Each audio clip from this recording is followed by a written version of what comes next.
To make our own photo frame, we're going to start in Canva. I am going to use the letter A to make my frame.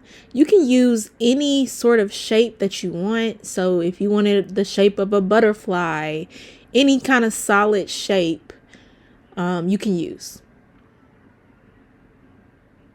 So you'll see me looking for the A that I want. And I need to make this one solid color. I'm going to make it black. You want something with high contrast so that the program can recognize the shape. So I turned that black, and I'm going to export this as an SVG file. Next, I'm going to go to Figma, which you can create a free account. I'm going to upload my SVG.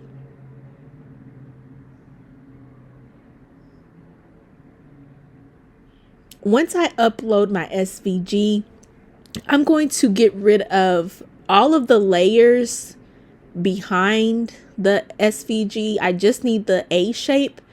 Usually with vector files, you'll have different layers of the file. Like you'll have the background, like a white background. You just want to get rid of everything that doesn't say vector.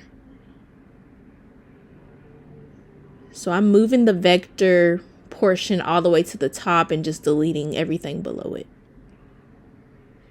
Next, this is the easy part. You just want to click on the shape, and you're going to act like you're changing the color and click on the photo icon, and you want this checkered file, and we're going to export this as a PDF. Once we download the PDF, we're going to go back to Canva. We're going to upload our PDF. It's going to show up in your projects section.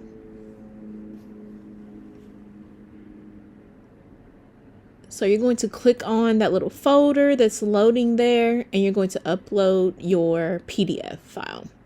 Next, we're going to click on the three dots, and we're going to detach. It's going to leave your photo frame. So we have our photo frame. We can put any pattern or photo inside of this frame that we want.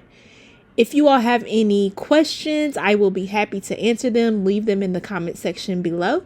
I appreciate you all so much. This will be handy for cute little Valentine's themed pattern photo frames or whatever you want to make as a digital product. So like I said, any questions or comments, leave them below. Thank you for watching.